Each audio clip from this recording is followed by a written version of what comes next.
और 20 साल से बिहार में है, फिर भी नीति आयोग का रिपोर्ट देखिएगा तो सबसे गरीब राज्य बिहार है पूरे देश में।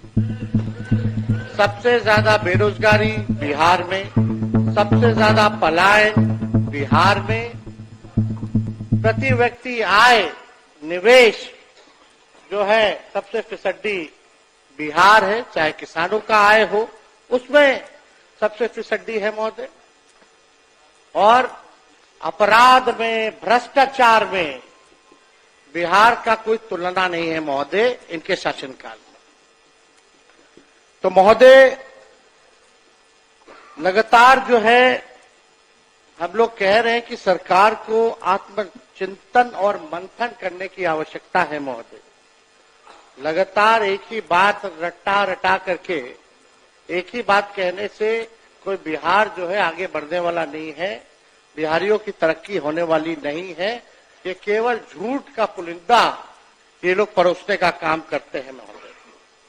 युवा को रोजगार नहीं, बीमारियों का कोई उपचार नहीं, सुरक्षित कोई परिवार नहीं, सरकार की सेहत में सुधार नहीं, सही हाथों में अपना बिहार नहीं। अध्यक्ष महोदय, सम्राट चौधरी जी उप मुख्यमंत्री हैं महोदय। जब हमने राज्यपाल के अभिभाषण पे चर्चा करते वक्त हमने आंकड़े रखे थे तो उसमें सम्राट चौधरी जी ने राज्यपाल के अभिभाषण पे जब सरकार की तरफ से उत्तर जवाब जब दिया तो हमको नहीं लगता कि इनको हमारी बात और डेटा जो है समझ में आई होगी।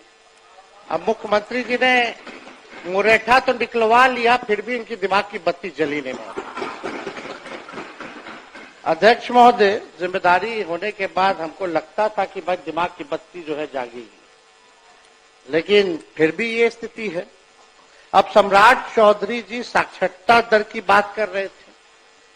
मैंने 3.2 स्कूल ड्रॉप आउट रेट की बात की थी, जो 1989 में 11.4 था महोदय, और आज बिहार का स्कूल ड्रॉप आउट रेट जो है 41% यानी 41% है। लेकिन यह कुछ और ही बोले जा रहे थे महोदय। इनका जवाब हम लोगों ने देखा। साक्षरता दर में बिहार 1961 में फीसदी था और आज 2025 में भी देश में सबसे कम साक्षरता दर बिहार में ही है महोदय। यानी 1961 से लेकर के 25 में पहले भी जो है फीसदी था और आज भी देश में सबसे कम है महोदय। 1961 में भी बिहार की प्रति व्यक्ति आय देश में सबसे कम थी और आज 2025 में भी सबसे कम है महोदय। इन्होंने अपने उत्तर में अभी भाषण जो राज्यपाल का था उसमें लौंडा नाच का ये जिक्र कर रहे थे महोदय। ये उस समय उसी कैटेगरी में शामिल थे, ताली पीटने में। और लौंडा नाच महोदय वो तो बिहार की समृद्ध सांस्कृतिक विरासत है महोदय। हम सब लोगों के भिखारी ठाकुर हमारे धरोहर है महोदय, उसका ये लोग मखौल उठा रहे थे। भिखारी ठाकुर जी को कौन नहीं जानता? शेक्सपियर ऑफ भोजपुरी उनको कहा गया है। ये उनको जो है मखौल उड़ाना विनय बिहारी जी है। जरा पूछिए कि क्या हमारी संस्कृति नहीं है, सभ्यता नहीं है? उसका ये लोग मखौल उड़ाने का काम कर रहे हैं। और इन्होंने क्या बोला महोदय? अब ऐसे उप मुख्यमंत्री जो बाप बेटी के रिश्ते के बारे में असभ्य और तुच्छ तरीके से बोलते हो, हमारे पिता और हमारी बहन जिन्होंने किडनी दिया उनके बारे में उन्होंने क्या बयान दिया कि टिकट के लिए जो है किडनी दिया। इस तरह का छोटी सोच की मानसिकता के लोगों से महोदय क्या उम्मीद की जा सकती है?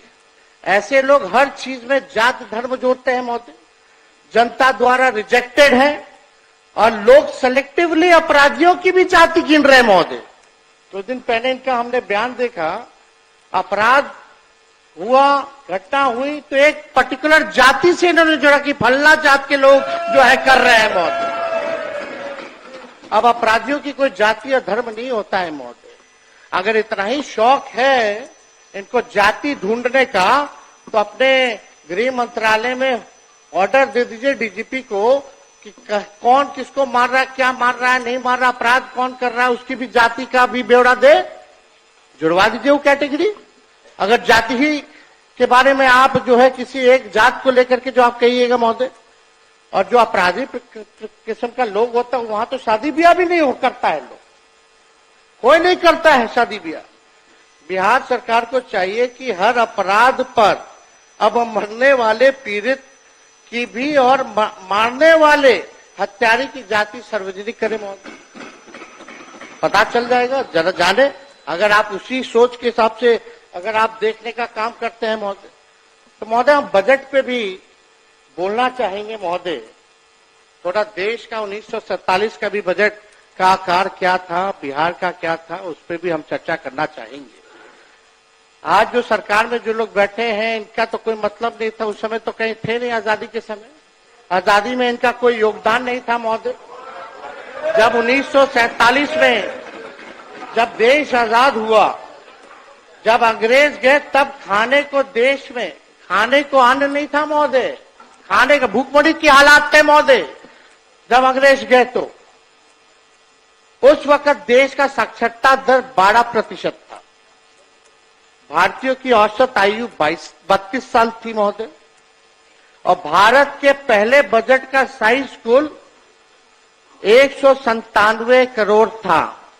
अब 2025-26 के बजट का साइज 50 लाख करोड़ रुपए है महोदय। 1952-53 में के वित्तीय वर्ष में बिहार विधानसभा में 30 करोड़ रुपए का वार्षिक बजट पेश किया गया था। 52-53 में बिहार का 30 करोड़ का पेश किया गया था। जब आदरणीय गरीबों के मसीहा आदरणीय लालू जी मुख्यमंत्री बने 1990 में, तब बिहार का बजट लगभग 3000 करोड़ था महोदय, और 2005-06 में जब सौंप करके गए तब बिहार का कुल आंकड़ा यानी 28,000 करोड़ करके के गए महोदय। 3000 से 28,000 करोड़, यानी लगभग 9.5 गुना बजट राजद शासन काल में बढ़ा। 2005 से 2024-25 विगत वर्ष के आपके शासन में 28,000 करोड़ से बढ़कर 2,78,000 करोड़ हुआ, यानी लगभग वही 9.5 गुना बढ़ा। तो किस बात का आप लोग पीठ थपथपा रहे हैं? ये तो बढ़ता ही रहेगा, आप रहे या कोई रहे, बजट तो लगातार, ये तो परंपरा क्या, ये तो होता ही रहना है, बढ़ता ही रहेगा। इसमें आपने कौन सा तीर मार लिया? जो बार बार जो आप लोग कहते हैं कि भाई इतना बजट का साइज कर दिया, अब 3,17,000 करोड़ रुपया कर दिया, इसी से सब जो है टेप रिकॉर्डर बजाया जा रहा है कि बड़ा विकास किया। इस साल चुनावी वर्ष होने के कारण अचानक से 24-25 और 25-26 में, यानी एक साल में महोदय 3,17,000 करोड़ का तो बजट था, यानी एक साल में 39,000 करोड़ का आपने वृद्धि बना दिया। हम जानना चाहते हैं एक साल के अंदर 39,000 करोड़ आप बढ़ा कैसे दिए? बिहार का रेवेन्यू कहां से इतना फायदे में रहा है? बिहार जो आप बढ़ा दिए, ये कहां से आंकड़ा लाए हैं? बिहार को कितना फायदा हुआ है जरा ही बता दें, या बिहार कर्ज में है ये बता दें। तो आप चुनावी वर्ष है तो एक साल में आपने 39,000 करोड़ जो है वो बना दिया, वृद्धि कर दी गई, जिसका कोई आर्थिक या प्रशासनिक आधार ही नहीं है महोदय। क्या आपका राजस्व 39,000 करोड़ बढ़ा है? हाँ या ना बताइएगा अपने उत्तर में। 39,000 करोड़ बढ़ा है कि नहीं बढ़ा है? और कहां से बढ़ाया जरा ये भी बताइएगा, स्रोत क्या था अगर बढ़ा है तो? इतना बजट बना रहे हैं लेकिन महीनों से शिक्षकों, प्रोफेसरों, कर्मचारियों और संविधिकों को देने के लिए पैसा नहीं है सरकार के। ये अध्यक्ष महोदय सच्चाई, सत्ता में आप रहे या कोई रहे, इससे कई गुना जो है अधिक ही बढ़ेगा, पीछे जाने वाला नहीं है बजट। हमारे समय में यानी राजद के समय में इन्फ्लेटेड बजट नहीं होता था, अब तो सारा इन्फ्लेटेड बजट है महोदय, बनाते हैं। विगत वर्ष में 60% जो है बजट का पैसा ये खर्च नहीं कर पाते, 60%। और आंकड़ों की कलाकारी जोड़ते रहते हैं महोदय, दिखाते रहते हैं। लगातार 20 वर्षों में शासन के बावजूद बिहार आज भी केंद्र सरकार पर आर्थिक रूप से निर्भर है महोदय। राज्य का केवल 27% राजस्व अपने स्रोत से आता है महोदय। बहुत ही महत्वपूर्ण आंकड़ा है, आप सब लोगों को पता होना चाहिए, मीडिया के लोगों को भी पता होना चाहिए महोदय। बिहार का केवल 27% जो है अपना राजस्व से आता है, जबकि गुजरात का 73%, तमिलनाडु का 76%, और बगल का पड़ोसी उत्तर प्रदेश का 46% है महोदय, जिसका अपना रेवेन्यू है महोदय। यह स्थिति है। यह सवाल उठाता है कि बिहार की अर्थव्यवस्था आत्मनिर्भर क्यों नहीं हो पाई है। आप आत्मनिर्भर की बात करते हैं, बिहार की अर्थव्यवस्था को तो पहले आत्मनिर्भर कीजिए। अब बहुत ही महत्वपूर्ण बात है, मंत्री है सरकार में, सब लोग बुजुर्ग हैं, बुद्धिजीवी लोग हैं, बड़बोले लोग हैं, झूठ बोलने वाले लोग हैं, सब लोग बैठे हुए हैं यहाँ पे महोदय। बजट हुआ मत महोदय, लेकिन ये नहीं बताया कि बिहार पर कर्ज कितना है, बिहार के प्रति व्यक्ति लोगों पर कर्ज कितना है। तो हम बता दें 24-25 का, यानी पिछले ही वित्तीय वर्ष तक कितना कर्ज था। 3 लाख बिहार पर कर्ज, सुन लीजिए, 3,19,618 करोड़ रुपए बिहार पर कर्ज है। यानी प्रत्येक एक बिहारी पर लगभग 25,000 का कर्जा है। अब आप बताइए, ये जिक्र करना चाहिए था ना, उपलब्धि में आपको गिनाना चाहिए था ना कि कितना कर्जदार आपने, माननीय मुख्यमंत्री नीतीश कुमार जी, विकास पुरुष, डबल इंजन की सरकार में आत्मनिर्भर अभी भी नहीं हो पाए, सब बताना चाहिए था। क्या प्रति व्यक्ति आय है। आरबीआई, एजी और राज्य सरकार के ही स्रोतों की माने तो बिहार देश के सबसे अधिक कर्ज लेने वाले राज्यों में शामिल हो गया महोदय। बिहार का कर्ज हर साल बढ़ रहा है और बिहार के कुल कर्ज में हर साल की वृद्धि 10% की होती है, जबकि राजस्व बिहार का जो है उसकी बात करें तो 5% के आसपास ही इजाफा होता है, 10% जो है आप लोग कर्ज लेते हैं। ये क्या बना रहे हैं आप लोग बजट का भाई? कितना कर्ज आप लोगों ने डाल दिया। बिहार के जीडीपी का कुल कर्ज 38.6 तक पहुंच गया है। बढ़ते कर्ज के कारण हर साल बिहार को सूद के रूप में बड़ी राशि चुकानी पड़ रही है महोदय। अपने बिहार पर इतना कर्ज बढ़ा दिया है कि बिहार में कुल बजट का 7.5% पैसा ब्याज चुकाने में जा रहा है, जो लगभग 20,526 करोड़ सालाना होता है। आप सोचिए, हर दिन प्रतिदिन 56 करोड़ रुपए कर्ज का सूद में यानी ऋण में जो है ब्याज में बिहार सरकार दे रही है। ये सच्चाई है महोदय। और आप ये क्यों नहीं बताते कि 2005 में बिहार की प्रति व्यक्ति कर्ज कितना था और प्रदेश का कुल कर्ज कितना था, ये भी जरा बताना चाहिए महोदय। तो ये तो बताए नहीं, लेकिन आप समझिए अध्यक्ष महोदय, ये तो कर्ज हमने केवल जो है बताया 3,19,618 करोड़ का, ये पिछला वित्तीय वर्ष का है। इस वित्तीय वर्ष का जुड़ेगा तो हो सकता है इस बार तो बढ़ोतरी भी इन्होंने की है 39,000 करोड़ की। तो समझिए कि हमको तो लगता कि पता नहीं कितना करोड़ रुपया जो है और बढ़ गया होगा इससे ज्यादा। 3.5 लाख करोड़ रुपया आज से भी ज्यादा हो गया होगा। तो ये स्थिति है। तो ये अध्यक्ष महोदय, ये सारी बातें तो ये बताई नहीं है। हालांकि सम्राट चौधरी जी वित्त मंत्री है, हम तो कोई टिप्पा टिप्पणी आरोप नहीं करते, लेकिन जदयू के एक एमएनसी ने प्रेस कॉन्फ्रेंस करके इनके डिग्री पे भी सवाल उठाया था कि असली है कि नकली है, उस पर हम कोई टिप्पा टिप्पणी नहीं करना चाहते। लेकिन गवर्नमेंट का फेलियर महोदय, अजब अनूठा बिहार का सिस्टम बना दिया, जहां खेतों के बीच में बिना सड़क संपर्क पुल खड़े हैं। शराबबंदी ऐसी, आदमी तो छोड़िए, चूहे भी शराब पी रहे हैं। सीएम जिस रफ्तार से भाजपा के लोगों के चरणों में गिर रहे हैं, उसी रफ्तार से लगातार बिहार में पुल गिर रहे हैं, पर्चे लीक हो रहे हैं, अपराधी बेखौफ हैं, बेकसूर युवाओं पर लाठी बजाई जा रही है। मुख्यमंत्री को राष्ट्रगान के सम्मान की भी चिंता नहीं, लेकिन भाजपा को अपनी सरकार की बहुत चिंता है। अध्यक्ष महोदय, अपराध पर देखिएगा तो अपराध की खबरों से अखबारों का रंग लाल और सरकार का मुंह काला हुआ पड़ा है महोदय। एनसीआरबी का आंकड़ा देखे तो 2005 के अनुसार के बाद 20 साल में 65,000 से अधिक हत्याएं हुई हैं।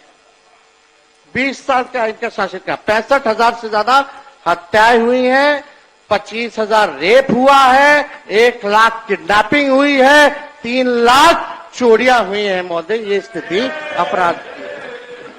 और पिछले साल कम्युनल वायलेंस में बिहार देश में दूसरे नंबर पे रहा महाराष्ट्र के बाद। ये आंकड़े हैं महोदय एनसीआरबी का।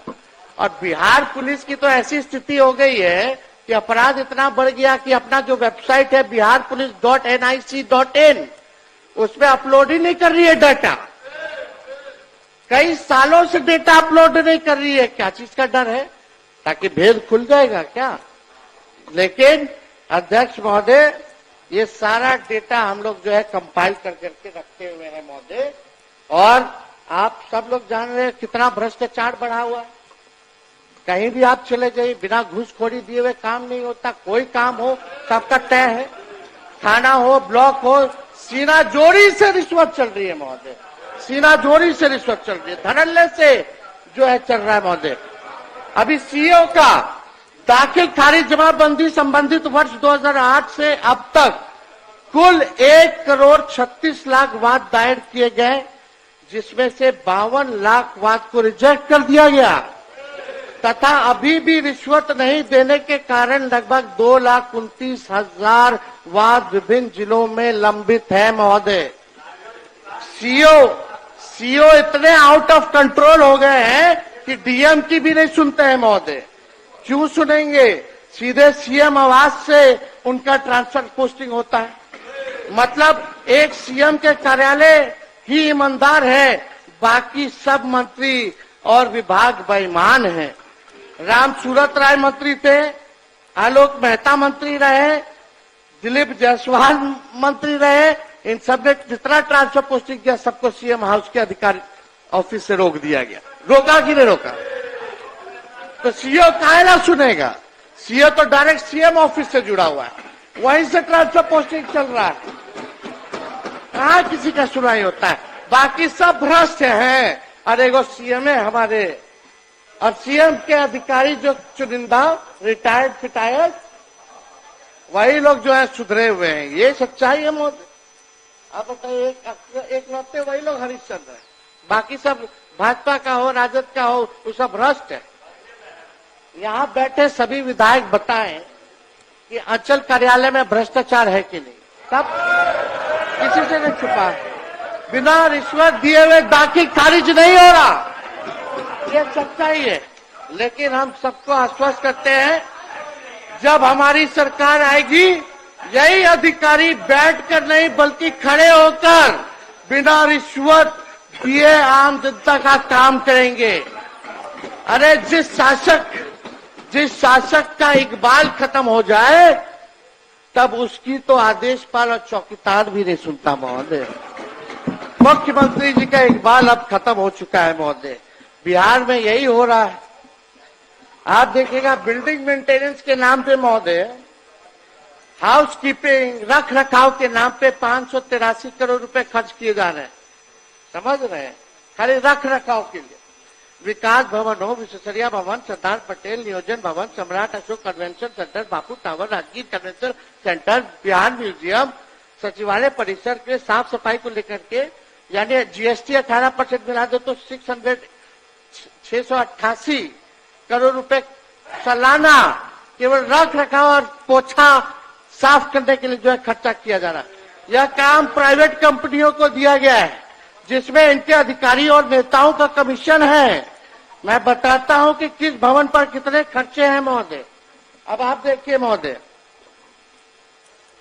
बिहार म्यूजियम का प्रोजेक्ट का कॉस्ट 500 करोड़ रुपया और साल में साफ सफाई के लिए 30 करोड़ रुपया। सरदार पटेल भवन का प्रोजेक्ट कॉस्ट 305 करोड़ और साफ सफाई के लिए लगभग 16.5 करोड़ हर साल। आप बैठ जाइए ना, बैठ जाना।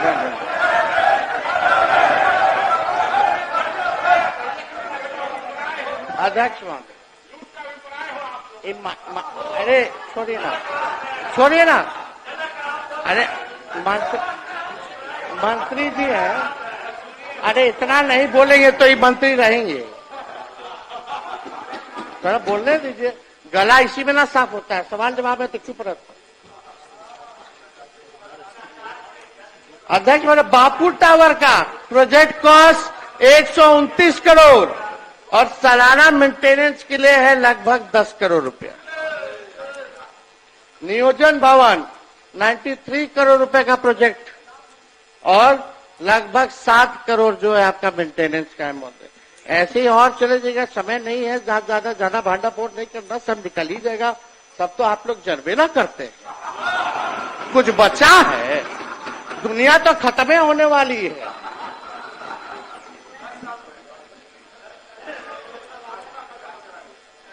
महोदय, अस्पतालों में रुई है तो सुई नहीं, सुई है तो रुई नहीं। स्वास्थ्य सेवाओं में अभी 49% पद खाली है। मैंने स्वास्थ्य मंत्री रहते हुए 20 अगस्त 2023 को, सुन लीजिए, 20 अगस्त 2023 और 24 जनवरी 2024 को 1,31,793 नए पदों का सृजन संबंधी संचिका पर हस्ताक्षर कर नए पद सृजित किए थे। लेकिन एक हफ्ते बाद हमारी सरकार गिर गई और अभी स्वास्थ्य विभाग और वित्त विभाग में धूल फांक रहा है महोदय। ये फाइल पब्लिक हेल्थ कैडर का देख लीजिएगा, हम तारीख बता रहे, रिकॉर्ड है। एजुकेशन की बात करते तो जो जाति आधारित गणना हुई उसके रिपोर्ट के आधार पे हम ये बताना चाहते हैं, आपने 20 साल में क्या किया, आप आंकड़े बताते हैं। वही आंकड़े जो हमारी पहली जो जातिगत आर्थिक सर्वे के सामने जो आया, शायद आपने पढ़े भी होंगे, नहीं भी पढ़े होंगे, कोई अधिकारी बताया कि नहीं बताया हमको नहीं पता, लेकिन अनुसूचित जाति की कुल आबादी का सिर्फ 0.015% तथा अत्यंत पिछड़े वर्ग के सिर्फ 0.005% ही लोग डॉक्टर हैं। यानी इन वर्गों में मेडिकल एजुकेशन प्राप्त करने वालों की संख्या आधे से आधा प्रतिशत भी नहीं है। अनुसूचित जाति की कुल आबादी का सिर्फ 0.1% तथा अत्यंत पिछड़े वर्ग की सिर्फ 0.16 इंजीनियर है, मात्र इंजीनियर। यानी इन वर्गों में भी इंजीनियरिंग करने वालों की संख्या आधा प्रतिशत या उनसे भी प्रतिशत में कम है महोदय। यह अति पिछड़ा और दलित समाज का ये आंकड़ा है महोदय। बताइए क्या डॉक्टर, कहाँ इंजीनियर, कौन लोग हैं? आधा का आधा प्रतिशत भी नहीं है। जाति आधारित गणना का रिपोर्ट थोड़ा पढ़ लीजिएगा तो जानकारी हो जाएगा सबको। राज्य के सरकारी नौकरी में अनुसूचित जाति की कुल आबादी का सिर्फ 1.13% तथा अत्यंत पिछड़ों का 0.98% जो है 0.98% ही सरकारी नौकरी में, यानी 1% भी नहीं। अति पिछड़ा का सरकारी नौकरी में, मेडिकल एजुकेशन और इंजीनियरिंग छोड़िए, समान स्नातक भी इन वर्गों के बहुत कम है महोदय। और आप एनडीए के लोग अमृतकाल सेलिब्रेट कर रहे हैं। किसका अमृतकाल है? अगर दम है तो 20 सालों वाले पूजनीय मुख्यमंत्री जी, एक तो उपलब्धि का नाम उप मुख्यमंत्री जी आप लोग बताइए कि एक उपलब्धि आपने किया हो जिसमें बिहार नंबर 1 हो। एक उपलब्धि बताइए जिसमें बिहार नंबर 1 हो। ये 20 साल आपका बिहार इतिहास में गायब काल के नाम से जो है जाना जाएगा। बीजेपी के लोग जो है बार बार जो है टिक्का टिप्पणी करते रहते हैं। आप लोग तो पिछलगुए बन करके रहिएगा, आप लोगों के पास तो कोई चेहरा नहीं है, लटकने बन के रहिएगा। अटल जी का तो सपना आप लोग लायक नहीं है कि पूरा कर दे। अगर है तो एक बार कभी कभी अकेले अकेले लड़ लिया जाए चुनाव, हम भी अकेले लड़ लें, देख लिया जाएगा कि किसमें किसका कितना जनाधार है, किसमें कितना दम है, जनता किसके साथ है। अब बीजेपी के लोगों बताओ, यहाँ डिप्टी सीएम दोनों बैठे, हम उन्हीं से पूछना चाहते, क्या बिहार ने जून 2013 से लेकर जुलाई 2017 तथा अगस्त 2022 से लेकर जनवरी 2024 तक कोई विकास किया कि नहीं किया? बताइए, किया कि नहीं किया? वो बोलेंगे तो भी फंसेंगे, नहीं बोलेंगे तो भी फंसेंगे, ऐसी स्थिति है। वो क्या बोलेंगे? हम ही लोगों का ना बजटवा पढ़ रहे थे 7 निश्चय 2015 का चुनाव के बाद से ना शुरू हुआ। जातीय आधारित गणना हमारे वक्त हुई ना, नौकरी हम ही लोग के समय ना मिला, स्पोर्ट्स पॉलिसी, टूरिज्म पॉलिसी सब तो हम ही लोगों के टाइम में बना। तो काम तो हुआ कि नहीं हुआ बताइए? आप लोग जब विपक्ष में थे तो काम हुआ कि नहीं हुआ? खैर छोड़िए, क्या बोलेंगे ये लोग, बोलने के लिए कुछ है थोड़ी। जून 2013 में, चलिए ये बता दीजिए, जून 2013 में आपको छोड़ा, लेकिन उससे कई महीने पहले ही सरकार काम का ठप हो गया था। फिर मांझी जी को बनाया गया, उनके हाथ बांध दिए, इनके मंत्री कैबिनेट की बैठक में नहीं जाते थे, फिर उनको हटाना था तो गवर्नेंस का काम काज ठप कर दिया। फिर 2017 में हमसे अलगाव करना था तो काम काज ठप कर दिया। फिर 2022 में आपसे अलगाव करना था तो गवर्नेंस ठप हो गया। फिर 2024 में वही, यह अस्थिर दिल, दिमाग और विचार की निशानी है और व्यक्तिगत महत्वाकांक्षा तथा स्वार्थ की प्रकाशता है महोदय मुख्यमंत्री जी का। ये समझना पड़ेगा।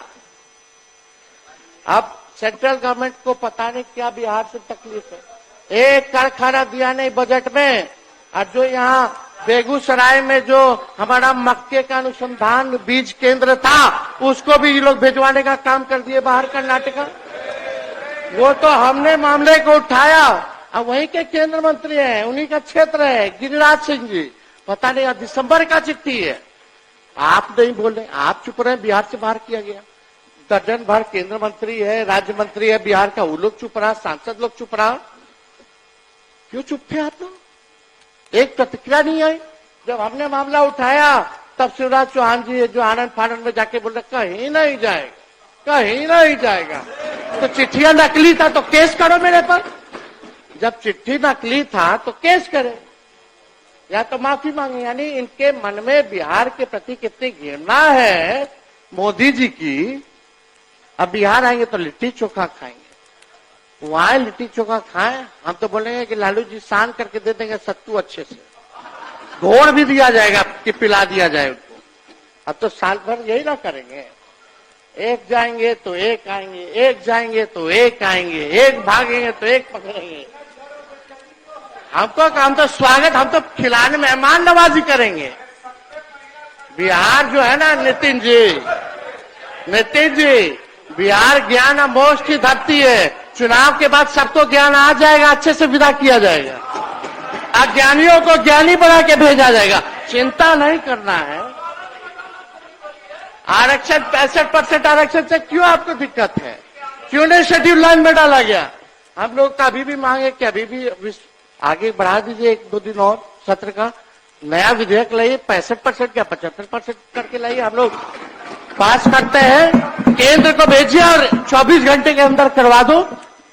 9वीं अनुसूची पे तो मान जाए, नहीं तो हम तो वही समझेंगे बीजेपी आरक्षण चोर, आरक्षण खोर पार्टी है।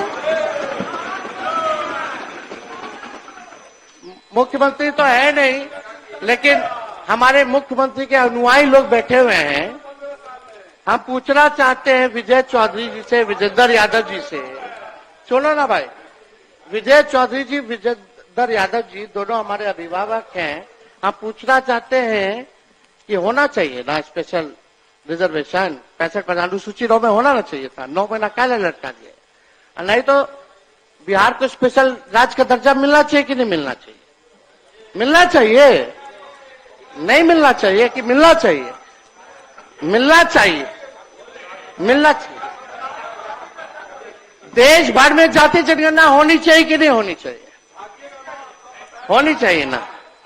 पूछ रहे हैं सिर्फ सुनाने के लिए कि हमको सही में पूछ रहे हैं तो हम जवाब दें?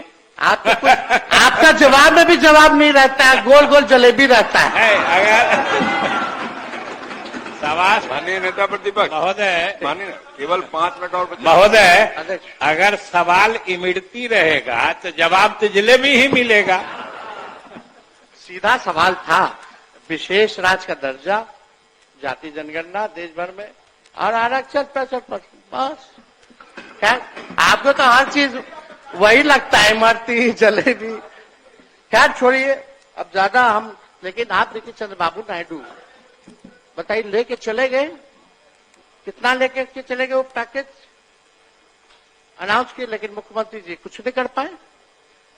आप देखिएगा कि भाई 2 लाख करोड़ आंध्र प्रदेश के लिए लेके चले गए चंद्रबाबू नायडू, और आप लोग कुछ नहीं कर पाए, थाली बजा रहे हैं खाली। और सप्लीमेंट्री बजट में पिछले बार भारत सरकार का 2024 जुलाई में 59,000 करोड़ की योजनाओं का जिक्र किया, वो भी 2015 वाली।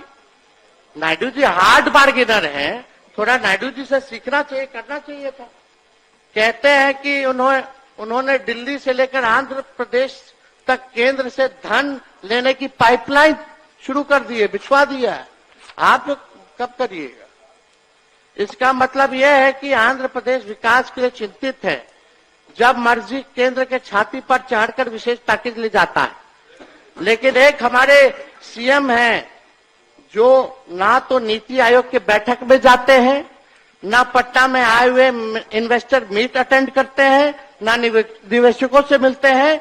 दूसरे राज्यों के सीएम निवेश लाने के लिए जिनेवा, दाओस सहित कई जगह विदेशों में जाकर के जो है वो निवेश लाने का काम करते हैं, लेकिन हमारे पटना में आए निवेशकों से भी नहीं मिलते हैं हमारे मुख्यमंत्री। क्या इसलिए नहीं जाते हैं कि बिहार में समुद्र नहीं है? अब ये समुद्र नहीं है का मतलब आप लोग नहीं समझिएगा। मुख्यमंत्री जी का 2020 में ये बयान था, नीतीश बोले बिहार समुद्र किनारे नहीं है इसलिए उद्योग नहीं आते। तो पंजाब, हरियाणा, मध्य प्रदेश क्यों बिहार से आगे? ये मेरा ऑन रिकॉर्ड है, बिना फालतू बात नहीं करते, रिसर्च करके आते हैं साइंटिफिक ढंग से।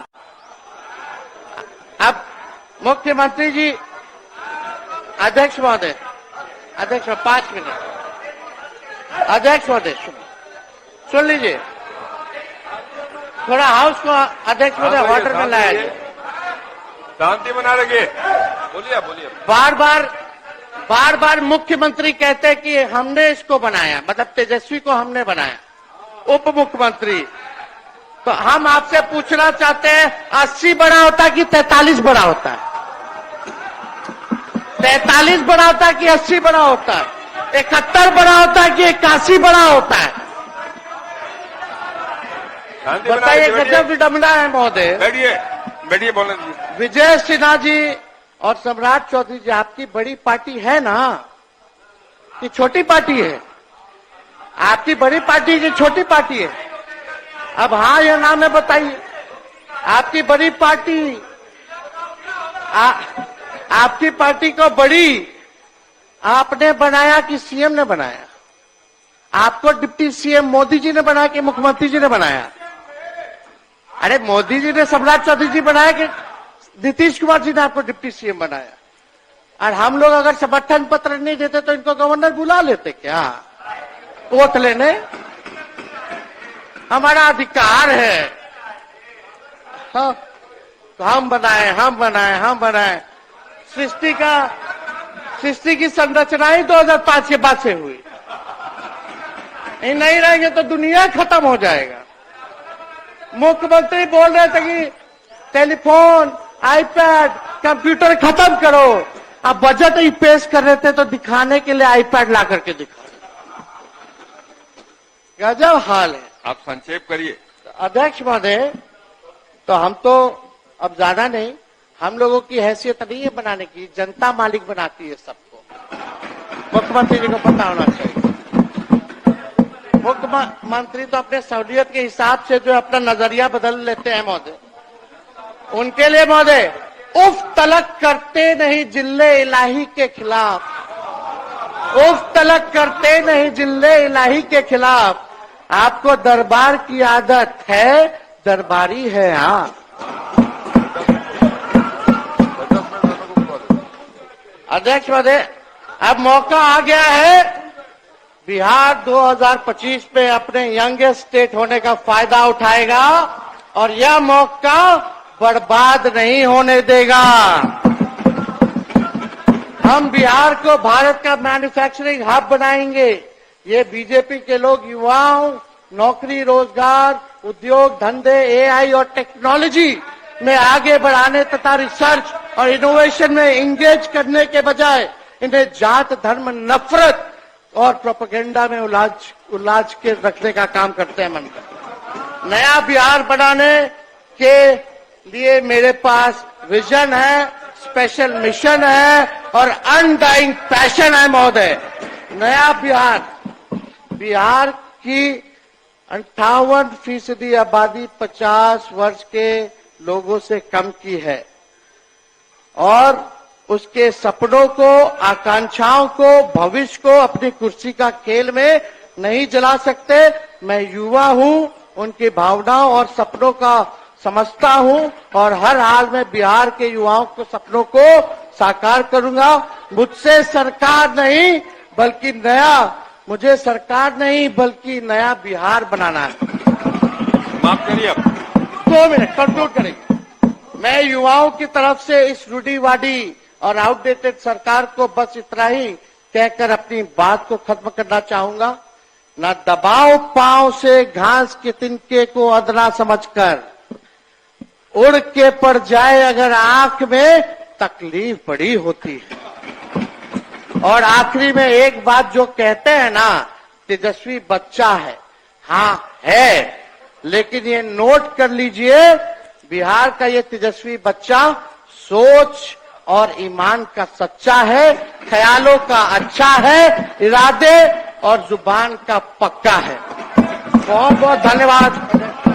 श्री तारकिशोर प्रसाद, आपके पास 10 मिनट का समय। तारकिशोर जी।